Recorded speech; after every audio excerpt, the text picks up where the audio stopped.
हाँ स्टूडेंट, आप सभी के हमारे चैनल के एक नए वीडियो में स्वागत है। तो आज के इस वीडियो में आप लोग के लिए लाया हूँ एकदम न्यू क्वेश्चन जो पॉलिटेक्निक इंट्रेंस एग्जाम में पूछने वाला है। तो आप लोग अभी तक चैनल को सब्सक्राइब नहीं किए हैं तो चैनल को सब्सक्राइब कर लें। इससे भी बेहतरीन क्वेश्चन आपको हमारे चैनल पे मिलने वाला है। अगर आप चैनल को सब्सक्राइब करेंगे तभी जाकर आपको क्वेश्चन मिल पाएंगे। तो ये आपको जो न्यू क्वेश्चन जो इंट्रेंस एग्जाम में पूछने वाला है, तो देखिए जो मेरा पहला क्वेश्चन इससे क्या दिया गया है। लेकिन वीडियो को स्टार्ट करने से पहले मैं आपको एक बात बता दूं, अगर अभी तक हमारे चैनल को सब्सक्राइब नहीं किए तो चैनल को सब्सक्राइब कर लें और बेल आइकन को दबाकर नोटिफिकेशन को ऑन कर दें। अगर आप चाहते हैं क्लास इन होने के बाद इस चीज़ का पीडीएफ आपको मिल जाए तो आपको मेरे व्हाट्सएप ग्रुप और टेलीग्राम चैनल का लिंक वीडियो के डिस्क्रिप्शन बॉक्स में अवेलेबल है, वहाँ से जाके ज्वाइन जाएंगे, जिससे आपको सारे इन्फॉर्मेशन वीडियो ख़त्म होने के बाद आपको पीडीएफ और जो भी चीज़ें उसमें मिलती रहती हैं। इसलिए आपको हमारे टेलीग्राम चैनल पे ज्वाइन और व्हाट्सएप ग्रुप में ज्वाइन हो जाए। तो चलिए अब बिना लेट किए हम लोग वीडियो को स्टार्ट करते हैं। अब देखते हैं जो मेरा जो न्यू क्वेश्चन क्या पूछा गया है। देखिए मेरा जो न्यू क्वेश्चन है इसमें क्या पूछा गया है, आपको ध्यान देना है। एक त्रुटिपूर्ण तराजू के पलड़ों में क्या, एक त्रुटिपूर्ण तराजू के पलड़ों में एक पिंड को क्रमागत रूप में रखने पर क्या, क्रमागत रूप में रखने पर उसका भार क्या, भार यहाँ पे जो डब्लू दिया गया है 6.4 ग्राम तथा ये भी डब्लू का ही मान है 10 ग्राम प्रतीत हुआ।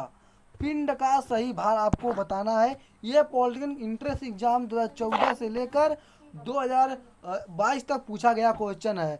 ठीक है मेरे प्यारे स्टूडेंट, तो इसमें 2014 से 2022 तक पूछा गया क्वेश्चन है। तो देखिए मेरा वाइट जो मेरा स्क्रीन था छोटा होने की वजह से जिस पे मैं लिख नहीं पाता था सही से, और आप लोग को दिखाई नहीं देता, जैसे मैं यहाँ पे दो लिखा दिखा नहीं रहा था। इसलिए मैं आपको सोचा कि मैं पहले इसको कॉपी पे हल करके भी उसको इस पर लगा दिया पीडीएफ बनाकर। तो देखिए अब इसका जो हल है, इसमें जो हल दिया गया है, अब आपको क्या लिखना, अपने कॉपी पे नोट करना है। पिंड का सही भार क्या, अगर चाय बनाई ना तब पी लिया, खाना बनाए खा लिया तब जाई था। ठीक है, रहबा ना। अच्छा यही रहा ना, ये तो बैठा लो सब। तो देखिए यहाँ पर सही पिंड का भार आपको कॉपी पे नोट करना, क्या, सही पिंड का भार। जैसे आप सही पिंड का भार लिखा उसके बाद आपको एक सूत्र नोट करना है। डब्लू बराबर क्या, डब्लू बराबर करनी में W1 गुणे W2, क्या W1 गुणे W2। तो देखिए W2 का मान है, ये W1 का मान है। तो करनी में W1 और W2 का जब मान रखेंगे 10 गुणे 6.4। तो देखिए अब आपको दशमलव ख़त्म करने के लिए, जैसे कि आपने यहाँ पे 10 गुणे 6.4 यहाँ पे आपको दिया गया है, कितना, 6.4 दिया गया है। 6.4 आपको दिया गया है तो 1.1 आपका एक ख़त्म हो गया और आपको कितना बचा, 1 गुणे 64, कितना, 1 गुणे 64। और 64 का गुणा 64, 1 गुणे 64 कर दो कितना आएगा, बराबर 64 आएगा। तो जब 64 आएगा तो देखिए अब यहाँ पर 64 आ गया। तो करनी में 64 का मान कितना होता है, 8 होता है। 8 टाइम 64 तो कितना आ गया, 8 ग्राम आ गया। तो बताएंगे इसमें कौन सा विकल्प सत्य है मेरे प्यारे स्टूडेंट। विकल्प नंबर डी आपका राइट आंसर है। विकल्प नंबर डी पे आपको ट्रिक कर लेना है और अपने कॉपी पे भी नोट कर लेना, विकल्प नंबर डी आपका सत्य है। चलिए अब देखते हैं जो मेरा अगला क्वेश्चन इसमें क्या पूछा गया है। आप इसको आपको ध्यान देना, जो मेरा अगला क्वेश्चन इसमें दिया गया है, देखिए इसको आपको ध्यान देना है। किसी त्रुटिपूर्ण तुला में क्या, किसी त्रुटिपूर्ण तुला में किसी पिंड को तोलने पर क्या, तोलने पर उसके भार क्रमशः 3.6 ग्राम तथा 10 ग्राम पाए गए, क्या, 3.6 ग्राम और 10 ग्राम पाए गए हैं। पिंड का वास्तविक भार ज्ञात करना। जो पहले आपको पिछला क्वेश्चन था सेम वही क्वेश्चन ये भी है, सिर्फ इसमें दूसरा कुछ पूरा तूला पूर्ण है वो भी था, लेकिन इसमें तोलने पर पूछा है, क्रमशः पूछ लिया है। तो देखिए यहाँ पे ये जो दिया गया है W1 का मान है, ये W2 का मान है। W1 और W2 का मान रखेंगे, जैसे आपने यहाँ पे करनी में डाल लेंगे, करनी में 6 गुणे 10। अगर आप दशमलव दशमलव इस दशमलव को ख़त्म करना चाहते हैं तो 1 जीरो से 1 ख़त्म, तो आपको इसके गुणा करेंगे 36 गुणे 1 तो कितना आएगा 36। तो आपका 36 का कितने का वर्ग है, 6 का 36, ये जो 36 है 6 का वर्ग है। तो देखिए अब आपको मैं यहाँ पे इसको भी मैं आपको सेम उसी तरह से लिख के दे दिया हूँ आपके सामने। देखिए इसका भी पिंड का वास्तविक भार मैं यहाँ पे लिख दिया। अब उसके बाद W बराबर W करनी में W1 गुणे W2।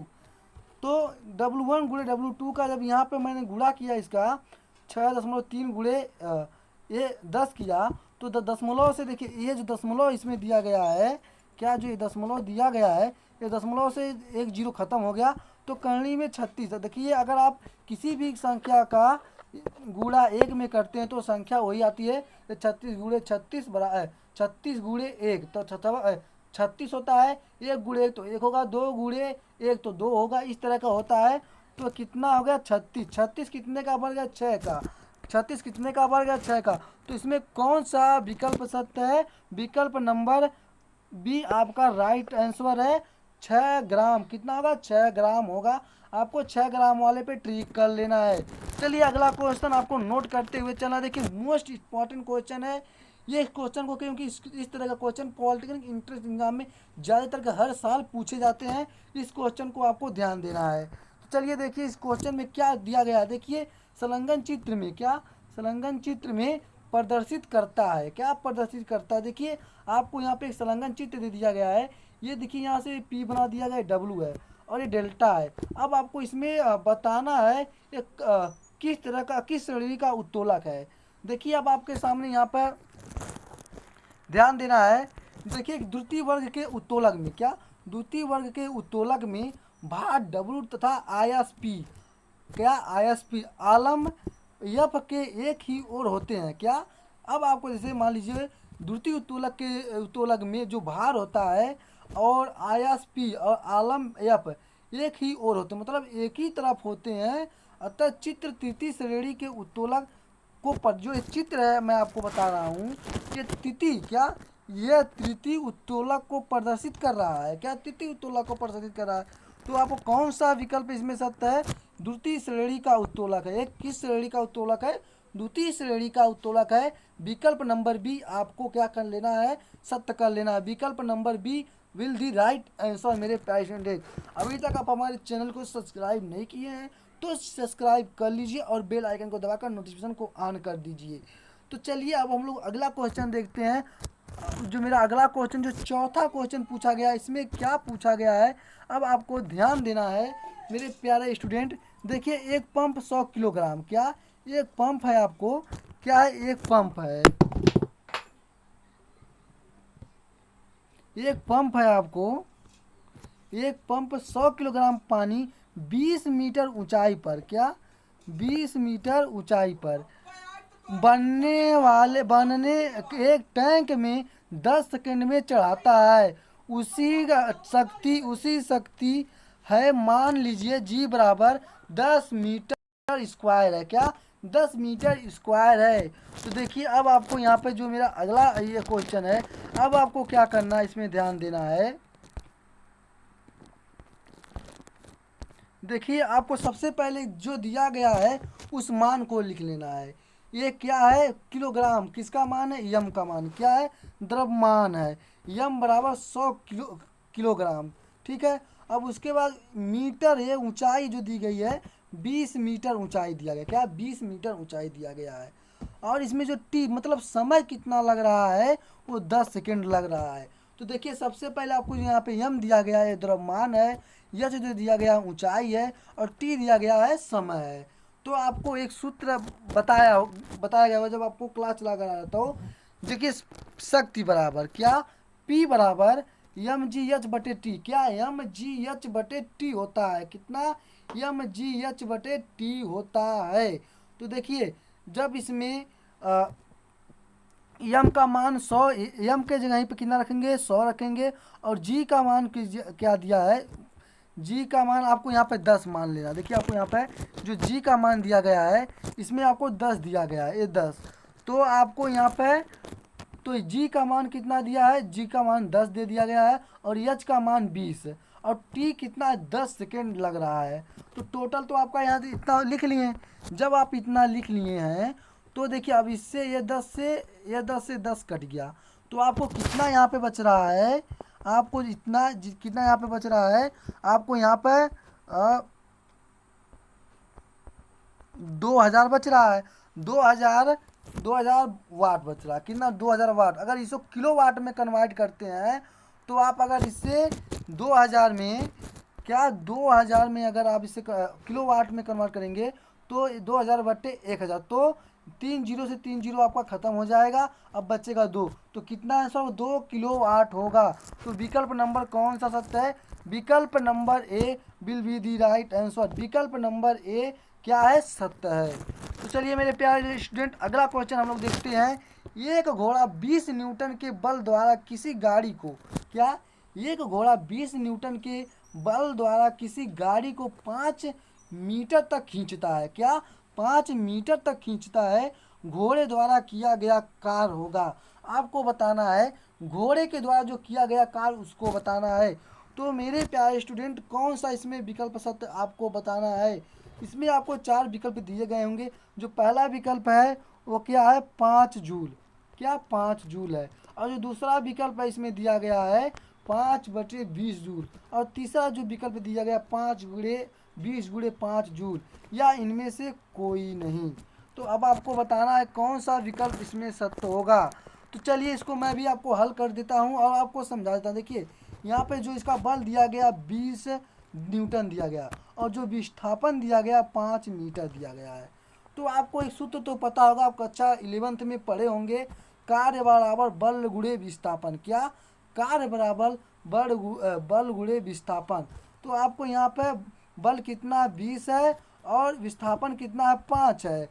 तो देखिए इसका आप गुणा करते हैं 20 25 100 होता है, लेकिन ये गलत है। 5 × 20 जूल होगा। कितना?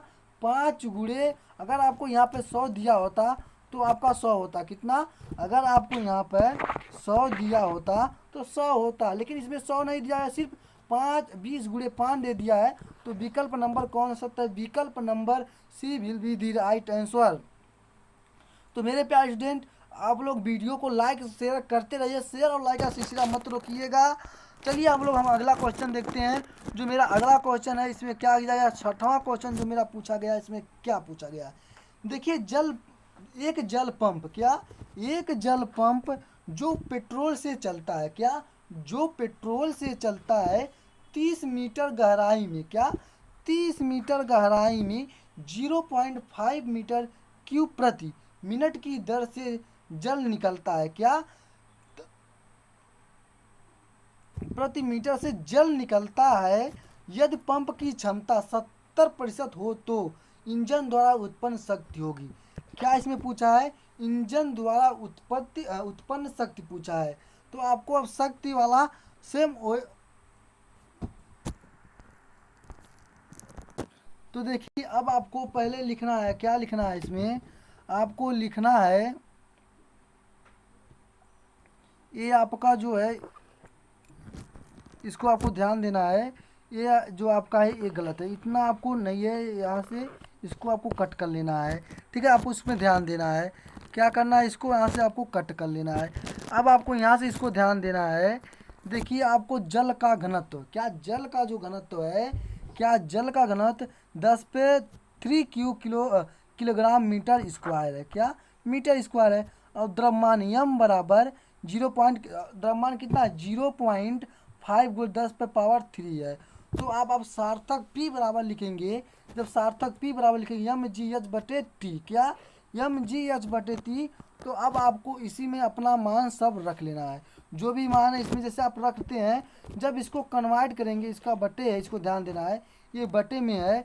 जैसे कि ये बटे में है, इसको यहाँ पे नीचे कर दिया गया है। ठीक, तो जब इसको आप इसमें गुणा करते हैं टोटल, तो कितना होता है? 3500 वाट। कितना? 3500 वाट होता है। तो इसमें कौन सा आपका विकल्प सत्य है?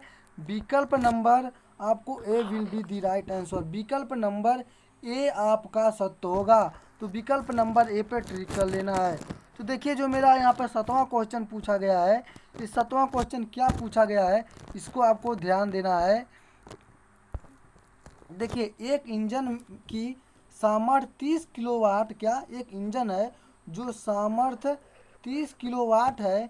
इसके द्वारा 150 किलोग्राम के पिंड, क्या 150 किलोग्राम के पिंड की 0.50 मीटर की ऊंचाई तक उठाने में लगने वाला समय, क्या उठाने में लगने वाला समय आपको बताना है, जहाँ की आपको जी का मान 9.8 मीटर स्क्वायर दे दिया गया है।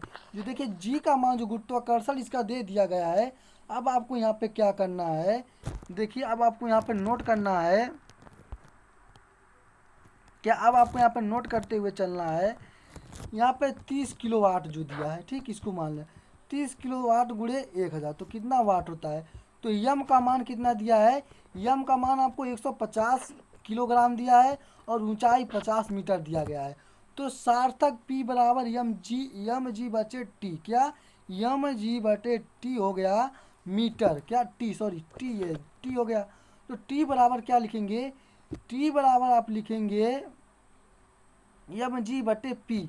तो देखिए आपको क्या करना है, यम का मान 150 है और जी का मान 1.8 ग्राम ऊपर आपको दे दिया गया है प्रश्न में, और 50 क्या है आपको, यच ऊंचाई 50 है। तो अगर आप इसमें इसका गुणा करते हैं तो टोटल कितना आता है 2.45, कितना 2.45 आता है। जैसे कि आपने इसका इसमें गुणा करेंगे, देखिए आपको क्या करना है, पहले एक जीरो से एक जीरो इसको काट लेना है, एक जीरो से एक जीरो इसमें काट लेना है। उसके बाद अब आपको इसमें इसका गुणा इसमें करेंगे और इसका गुणा इसमें करने के बाद जो भी आएगा ऊपर, जैसे मान लीजिए यहाँ पे ऊपर इसमें प्राप्त हो गया 50, मान लीजिए 25 प्राप्त हो गया, यहाँ पर नीचे 5 प्राप्त हो गया, नीचे कितना 5 प्राप्त हो गया। तो जब इसमें 25 होता है ना, तो ऐसे इसमें किया गया है। अगर आप इसमें इसका गुणा करते हैं जो दिया गया है, इसका गुणा तो कितना आ रहा है 2.45 सेकेंड, कितना 2.45 सेकेंड आ रहा है। तो अब कौन सा विकल्प सत्य है आपको बताना है। तो देखिए विकल्प number A will be the right answer, 2.45 विकल्प नंबर ए आपका सत्य होगा। तो फटाफट आपको विकल्प नंबर ए पर ट्रिक कर लेना है, कौन सा विकल्प, विकल्प नंबर ए आपका सत्य है। तो चलिए देखिए मेरे प्यारे स्टूडेंट, जो मेरा अगला क्वेश्चन दिया गया ये भी मोस्ट इंपॉर्टेंट क्वेश्चन है। ये अभी तक पॉलिटेक्निक एंट्रेंस एग्जाम में नहीं पूछा गया है, इस बार भी चांसेस इस पूछने का बनता है, क्योंकि अभी तक इस चैप्टर से, जिस चैप्टर का है इस चैप्टर से एक भी एक क्वेश्चन नहीं पूछा गया था, लेकिन इस साल चांस बन सकता है। इसको भी आप क्या कर लेना, मोस्ट इंपॉर्टेंट क्वेश्चन में डाल लेना है। तो चलिए देखिए जो मेरा यहाँ पे अगला क्वेश्चन है, जो द्रव्यमान, क्या दो द्रव्यमान m1 तथा m2, क्या आपको दो द्रव्यमान दिया गया है जो m1 और तथा m2 जिनके बीच की दूरी r है, क्या जिनके बीच की दूरी r है, के बीच लगने वाला गुरुत्वाकर्षण बल F निम्न सूत्र द्वारा दिया जाता है। जैसे F बराबर के m1 m2 upon R square, क्या आर स्क्वायर। तो आपको गुरुत्वाकर्षण का मान बताना है। यहाँ पे देखिए थोड़ा ये कट गया है, यहाँ पे जो था गुरुत्वाकर्षण का मान बताना है, इसको आपको ध्यान देना है। तो देखिए आपके सामने इसमें 4 विकल्प दिए गए हैं। जो पहला विकल्प आपको दिया गया है, क्या पहला विकल्प दिया गया है, मात्रक पद्धति पर निर्भर करता है, क्या मात्रक पद्धति पर निर्भर करता है, द्रव्यमानों के बीच मध्य पर निर्भर करता है, पर ये देखिए यहाँ पे कुछ यहाँ पे कल गया कुछ था, दोनों पर निर्भर करता है। तो देखिए इसमें जो पहला, इसमें जो कौन विकल्प सत्य होगा, पहला विकल्प सत्य होगा मात्रक पद्धति पर निर्भर करता है, क्या मात्रक पद्धति पर निर्भर करता है। तो कौन सा विकल्प सत्य है, विकल्प number A will be the right answer है। तो चलिए अब देखिए मेरा 9वां क्वेश्चन जो आता है मेरे प्यारे स्टूडेंट, जो मेरा 9वां क्वेश्चन पूछा गया है, इसमें क्या पूछा गया है आपको इसको ध्यान देना है। क्या 9वां क्वेश्चन क्या पूछा गया है, इसको ध्यान देना है। देखिए आपको यहाँ पर 9वां क्वेश्चन जो पूछा गया है, कृत्रिम उपग्रह, क्या कृत्रिम उपग्रह की कक्षा में रेखीय चाल, क्या कृत्रिम उपग्रह की कक्षा में रेखीय चाल कक्षीय चाल निर्भर नहीं करती है, क्या कक्षीय चाल निर्भर नहीं करती है। तो आपको बताना है कौन सा विकल्प सत्य है। देखिए इसमें 4 विकल्प दिए गए हैं। जो आपका फर्स्ट विकल्प दिया गया है पृथ्वी के द्रव्यमान पर, क्या पृथ्वी के द्रव्यमान पर, उपग्रह के द्रव्यमान पर, क्या उपग्रह के द्रव्यमान पर, पृथ्वी की त्रिज्या पर, क्या पृथ्वी की त्रिज्या पर या गुरुत्वीय त्वरण पर। तो कौन सा विकल्प सत्य है आप बताएंगे, लाइव चैट में बताएंगे कौन सा विकल्प इसमें सत्य होगा। तो विकल्प नंबर डी आपका राइट, विकल्प नंबर डी सत्य है, गुरुत्वीय त्वरण पर। क्या गुरुत्वीय त्वरण पर निर्भर नहीं करती है, किस पे, गुरुत्वीय त्वरण पर निर्भर नहीं करती है। तो आपको कौन सा विकल्प सत्य कर लेना है, विकल्प नंबर डी आपको राइट आंसर कर लेना है। चलिए देखते हैं मेरा जो 10वां क्वेश्चन है इसमें क्या पूछा गया है मेरे प्यारे स्टूडेंट। तो अभी तक आप मेरे चैनल को सब्सक्राइब नहीं किए हैं तो चैनल को सब्सक्राइब कर लें और बेल आइकन को दबाकर नोटिफिकेशन को ऑन कर लें। क्या है देखिए, जो मेरा 10वां क्वेश्चन पूछा गया है इसमें क्या पूछा गया है, पानी का घनत्व अधिक होगा, क्या पानी का घनत्व अधिक होगा यदि ताप है, क्या यदि ताप है, कितनी पानी का घनत्व कब अधिक होगा, जब उसका ताप कितना रहेगा तब। अब आपको बताना है, जो पहला विकल्प इसमें दिया गया है 0 सेल्सियस डिग्री पे पानी का घनत्व अधिक होगा, या 4 सेल्सियस डिग्री पे पानी का घनत्व अधिक होगा, या 32 सेल्सियस डिग्री पे, या 140 सेल्सियस डिग्री पे। तो आपको बताना है कि कौन सा विकल्प इसमें जो सत्य होगा। तो देखिए 4 डिग्री सेल्सियस पे पानी का घनत्व अधिक होगा, क्या पानी का घनत्व अधिक होगा, कितना, 4 सेल्सियस डिग्री पर, कितने 4 सेल्सियस डिग्री पर। तो कौन सा विकल्प सत्य है, विकल्प नंबर B will the right answer. क्या जो मेरा 11वां क्वेश्चन इसमें दिया गया है इसको आपको ध्यान देना है।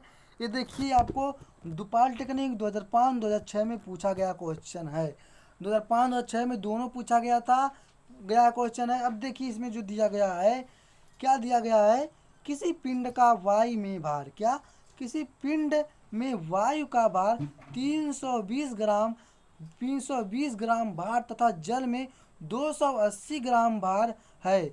तो है 1.65, क्या 1.65 अपेक्षिक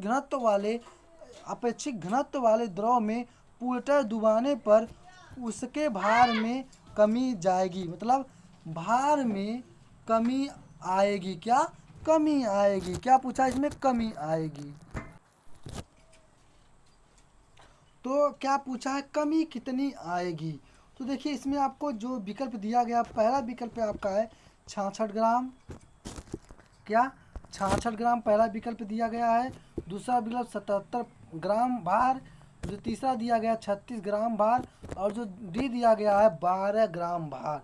तो कौन सा विकल्प इसमें सत्य है। तो देखिए अब आपको क्या लिखना है, अपने कॉपी पे नोट करते हुए चलना है। पिंड को जल में डुबाने पर भार में कमी, क्या पिंड को जल में डुबाने पर भार में कमी, कितना भार में कमी है। अब आपको 320, कितना 320, देखिए आपको 320 और 280, कितना 320 और 280, देखिए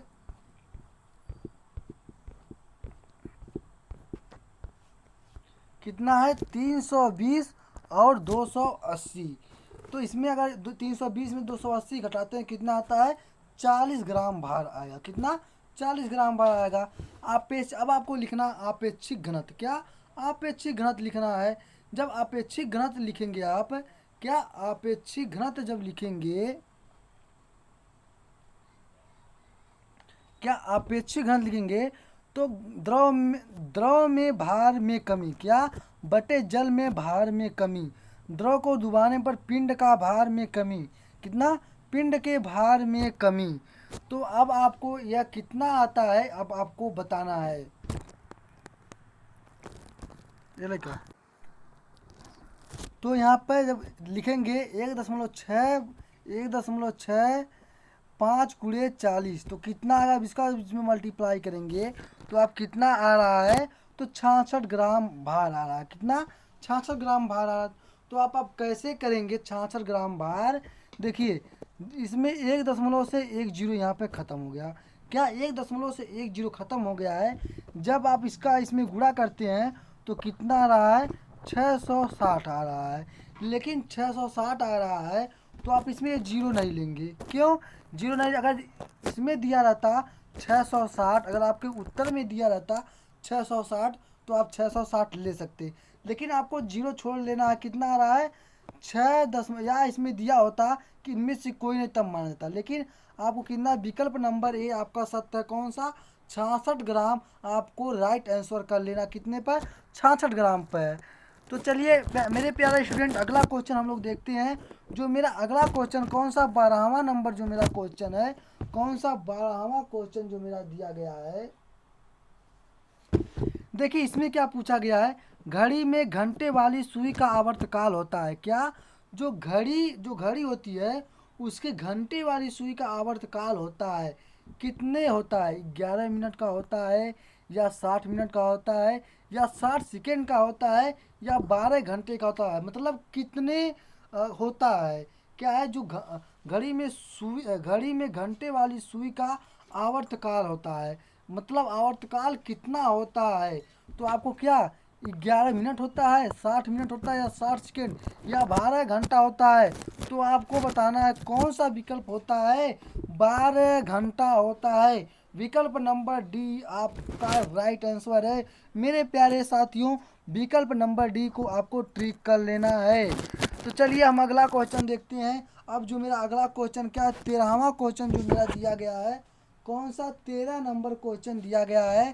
लेकिन इस क्वेश्चन को स्टार्ट करने से पहले अभी तक हमारे चैनल को आप लोग सब्सक्राइब नहीं किए हैं तो प्लीज़ चैनल को सब्सक्राइब कर लें और बेल आइकन को दबाकर नोटिफिकेशन को ऑन कर लें, क्योंकि मैं पॉलिटेक्निक 2023 की तैयारी भी हमारे चैनल पे चलती है। और आपको पॉलिटेक्निक से संबंधित किसी भी टॉपिक पे वीडियो चाहिए तो कमेंट बॉक्स में बता सकते हैं, या आप मेरे नंबर पे कांटेक्ट कर सकते हैं।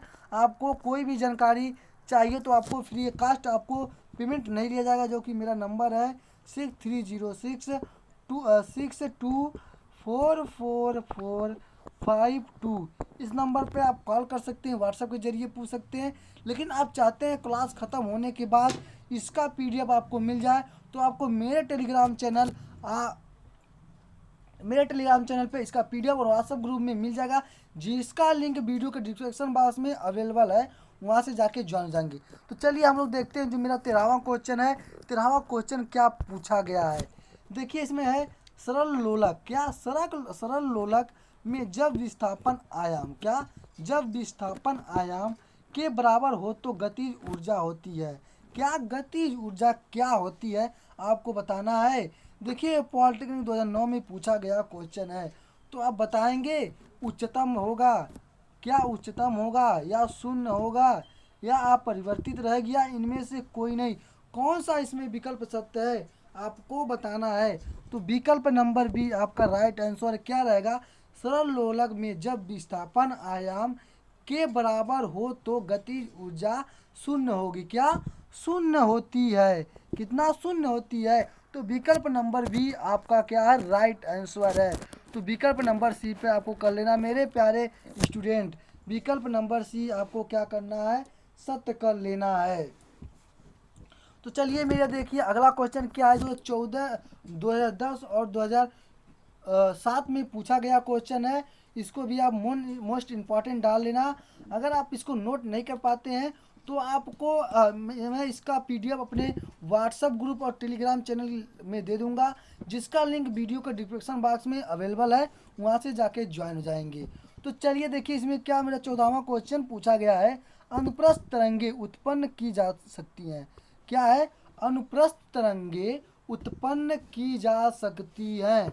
तो देखिए इसमें जो आपको पहला क्वेश्चन पहला जो दिया गया है, ठोस व गैस में। क्या ठोस व गैस में, द्रव व ठोस में, क्या गैस व द्रव में, ठोस द्रव व गैस में, कितना ठोस व द्रव गैस में किसमें जो अनुप्रस्थ तरंगे उत्पन्न की जा सकती, किन किन चीज़ों में, किसमें आप बताएंगे मेरे प्यारे स्टूडेंट। आप लोग भी कुछ आंसर बताएंगे कौन सा विकल्प सत्य होगा। देखिए जो अनुप्रस्थ तरंगे जब उत्पन्न की जाती हैं कौन कौन से, ठोस द्रव और गैस में की जाती, कितने ठोस और द्रव और गैस में की जाती हैं, इनमें कौन से विकल्प में दिया गया है तीनों।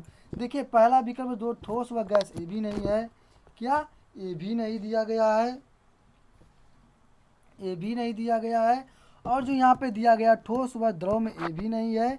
गैस और द्रव में ये भी नहीं है। जो चौथा विकल्प आपको मिलता है, कौन सा चौथा विकल्प मिलता है? ठोस, द्रव व गैस। क्या? ठोस, द्रव व गैस। कौन सा विकल्प सत्य है? विकल्प नंबर डी आपका राइट आंसर है। अनुप्रस्थ तरंगे उत्पन्न ठोस, द्रव व गैस में की जा सकती हैं। किन में? ठोस, द्रव व गैस में की जा सकती हैं। तो विकल्प नंबर डी आपको राइट आंसर कर लेना है। तो चलिए देखते हैं मेरा 15वां क्वेश्चन क्या दिया गया है। 15वें क्वेश्चन में क्या पूछा गया है, इसको आपको मोस्ट इम्पॉर्टेंट डाल लेना है। क्या? मोस्ट इम्पॉर्टेंट डाल लेना है। ये क्या है देखिए, इसमें जो है पूछा गया है विद्युत चुंबकीय तरंग। क्या? विद्युत चुंबकीय तरंग जिसकी तरंग दैर्घ्य 30 सेंटीमीटर और वेग 3 × 10⁸ मीटर प्रति सेकेंड है की आवृत्ति है। तो आपको इसको आवृत्ति बताना, क्या इसका आवृत्ति बताना है। तो देखिए सबसे पहले आपको आवृत्ति बताने के लिए देखिए आपको नोट करते चलना, तरंग का वेग c बराबर, क्या? तरंग का वेग c बराबर 3 × 10⁸ मीटर सेकेंड होता है और तरंग दैर्घ्य बराबर कितना है? 30 सेंटीमीटर है। क्या? तरंग दैर्घ्य बराबर 30 सेंटीमीटर है। तो आप लिखेंगे 30 × 10⁻² मीटर। अब क्या करेंगे? c बराबर u बटे क्या? e बटे लैम्डा। तो जहाँ आवृत्ति क्या है, ये लैम्डा आवृत्ति आपसे पूछा गया है, ठीक है। तो v बराबर c बटे लैम्डा, c बटे लैम्डा। क्या? c बटे लैम्डा। देखिए जो c का मान है, ये आपका c का मान दिया गया है जो 3 × 10⁻8 मीटर पर सेकेंड और 30 × 10⁻² मीटर, ये किसका है? लैम्डा का मान है।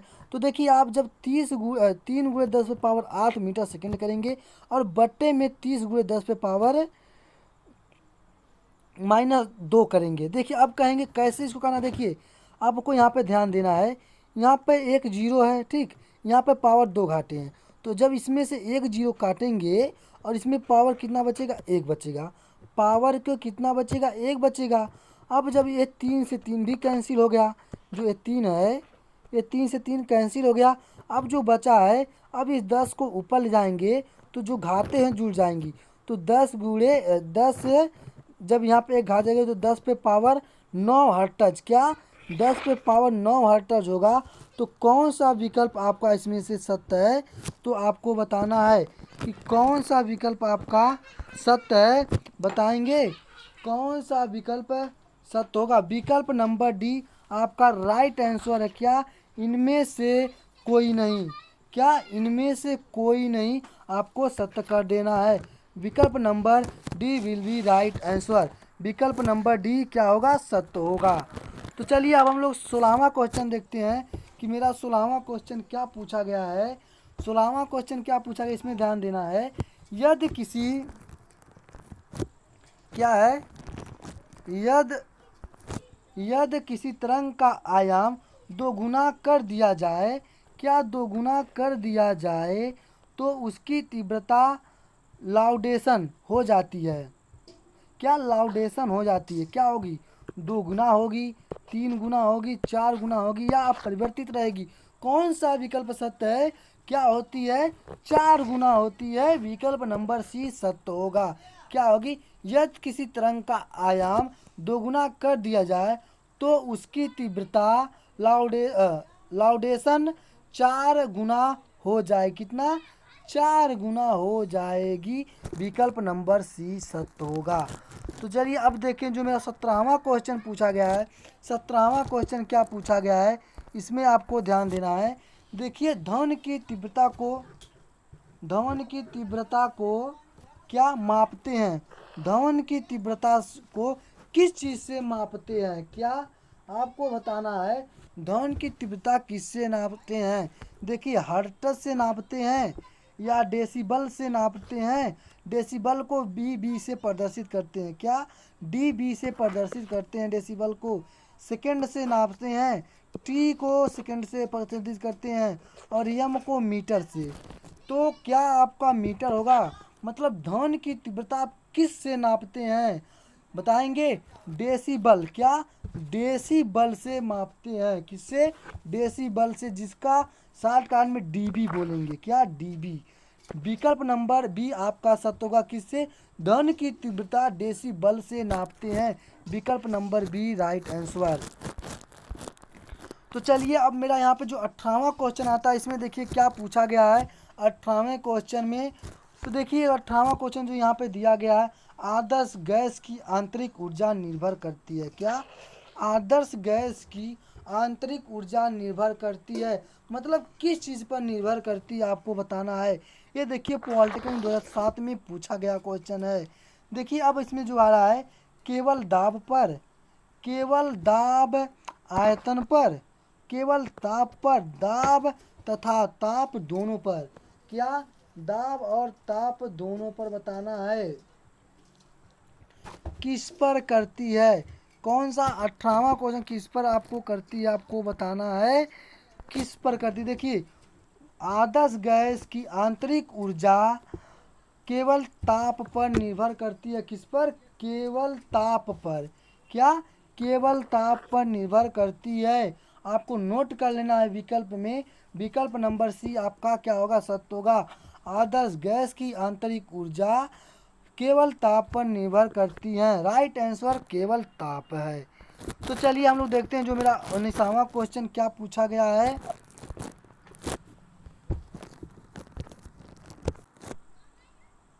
तो देखिए जो मेरा 19वां क्वेश्चन दिया गया है इसमें क्या पूछा गया है, बायल के नियम नियत रहता है। क्या?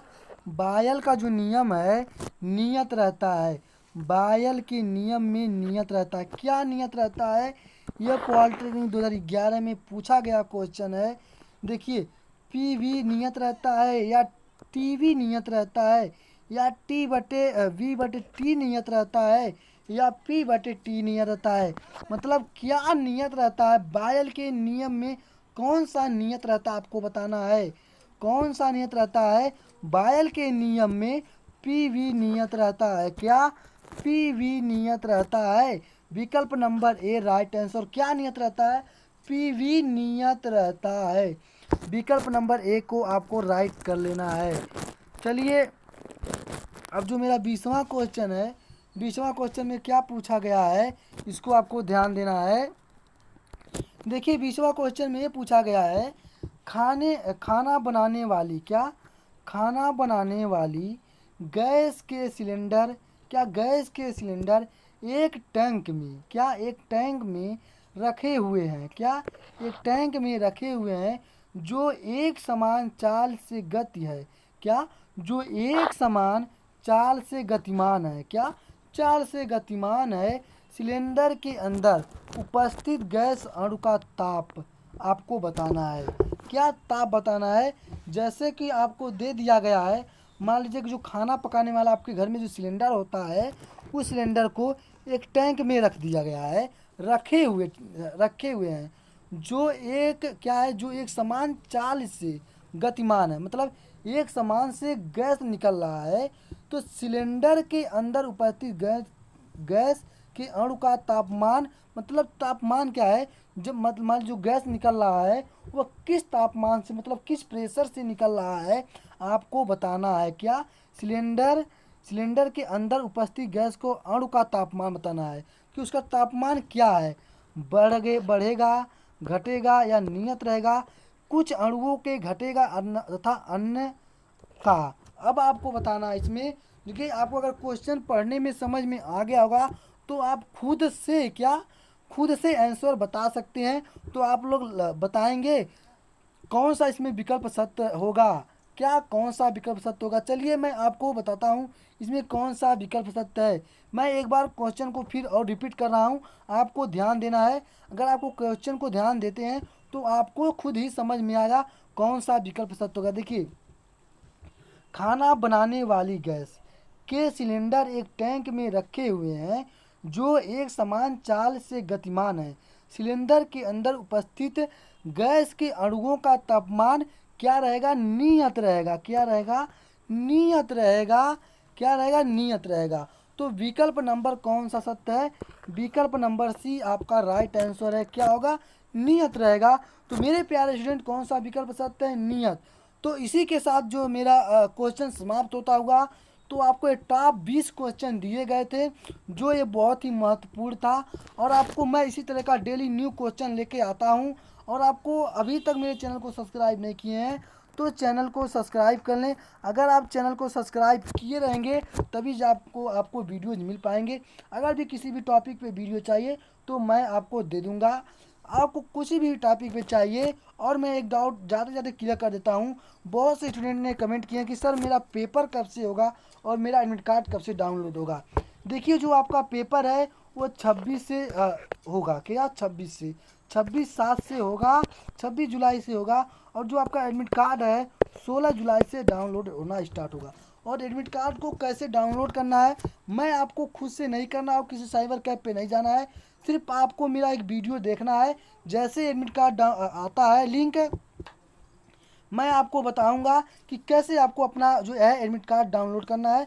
लेकिन आपको एक बात को और ध्यान देना है, इस साल एडमिट कार्ड डाउनलोड करने के लिए कुछ इम्पॉर्टेंट डॉक्यूमेंट को अपलोड करना है, तभी आपका जाकर एडमिट कार्ड डाउनलोड पाएगा। उसके लिए मैं एक वीडियो दे दूंगा। कल शाम तक मैं उसका वीडियो अपने इस चैनल पे अवेलेबल करा दूंगा, वहाँ से जाके आप लोग देख सकते हैं। तो स्टूडेंट बस इस वीडियो में इतना ही। अगले वीडियो में मिलते हैं, तब तक के लिए जय हिंद।